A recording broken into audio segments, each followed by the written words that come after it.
Assalamualaikum warahmatullahi wabarakatuh. Baik Ananda dimanapun Ananda berada, selamat bertemu kembali dalam pembahasan abrasi dan sedimen marine. Dari jauh Ibu doakan semoga Ananda sukses dan sehat selalu.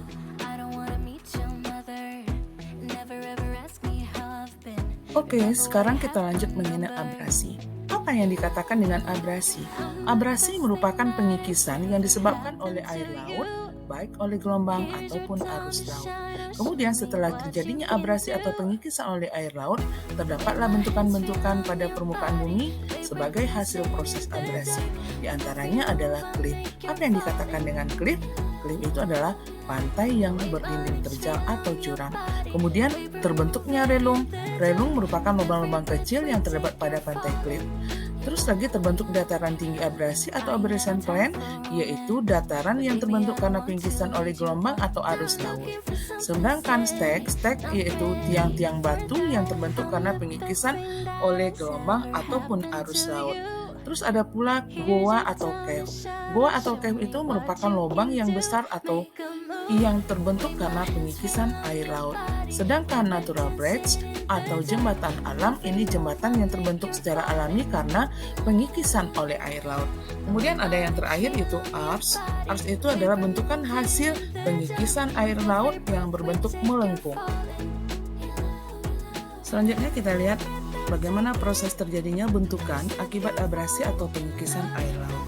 Kita lihat gambar di sudut kiri atas. Ini adalah perbukitan atau gunung yang langsung berhadapan dengan laut. Kemudian gambar pada sudut kanan atas, ini adalah ada bidang ABC. Bidang ABC ini merupakan sasaran dari hempasan gelombang laut.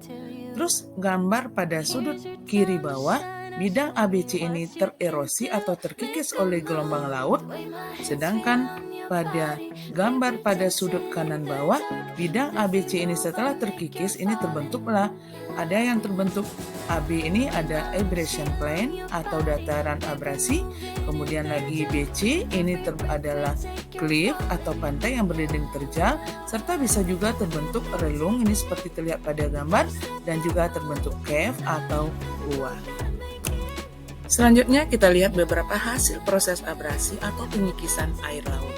Kita lihat pada gambar di sudut kanan atas, ini ada cliff yaitu pantai berdinding terjal yang terdapat di kawasan Mande, daerah pesisir selatan. Kemudian pada sudut kiri bawah, ini adalah dataran abrasi atau abrasion plain. Kemudian pada sudut kanan atas, pada gambar sudut kanan atas, ini merupakan goa atau cave yang terdapat di dalam lautan. Jadi goa ini terbentuk karena pengikisan air laut. Terus goa ini terdapat di daerah Maluku Tenggara yang disebut dengan Goa Hawang. Kemudian pada sudut kanan bawah ini juga goa atau cave yang terbentuk karena pengikisan air laut yang terdapat di daerah Timur Leste. Berikut itu masih beberapa hasil proses abrasi juga. Kita melihat pada gambar ini ada ars, ada natural breaks, ada stek. Jadi yang ars ini adalah bentukan hasil proses pengikisan air laut yang berbentuk melengkung. Ini ada ars di sudut kiri atas dan di tengah bawah.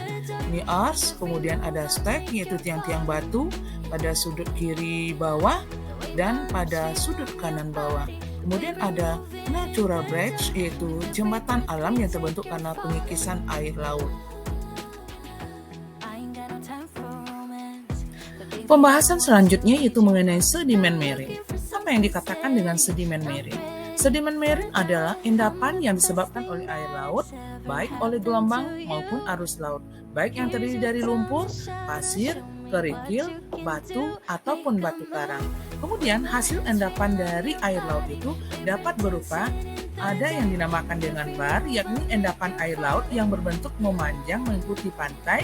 Kemudian ada nehrung, yaitu endapan air laut yang berbentuk memanjang atau berbentuk lidah pasir yang terdapat pada mulut teluk. Kemudian ada lagi speed, yaitu endapan oleh air laut yang terdapat pada mulut teluk dengan bentuknya tidak beraturan. Kemudian ada terdapatnya gosong, yakni endapan air laut yang bentuknya tidak beraturan. Kemudian terdapatnya tombolo yakni endapan oleh air laut yang menghubungkan pulau utama dengan pulau kecil atau pulau karang. Selanjutnya kita lihat beberapa hasil proses sedimen marin atau endapan oleh air laut. Kita lihat pada sudut kanan atas dan sudut kiri atas ini merupakan gambar Tombolo. Tombolo itu yaitu endapan yang menghubungkan pulau utama dengan pulau kecil atau pulau karang. Kemudian pada sudut kiri bawah ini adalah gosong pantai yang terdiri dari endapan pasir putih yang cukup indah.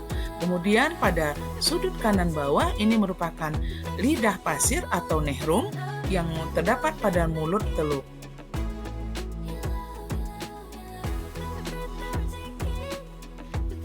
Nah, untuk slide terakhir kita masih melihat beberapa hasil proses sedimen marin, yaitu ada tombolo, ada nehrum, ini pada slide sebelumnya sudah kita bahas. Kemudian kita lihat ada bar itu adalah endapan air laut yang berbentuk memanjang mengikuti garis pantai. Kemudian setelah kita mempelajari beberapa endapan air laut atau sedimen marin itu nanti ada yang terdiri dari endapan pasir, ini diistilahkan dengan sandbank, ada yang terdiri dari endapan lumpur, ini diistilahkan dengan mudbank, ada yang terdiri dari batu karang, endapan batu karang, ini diistilahkan dengan coral banks.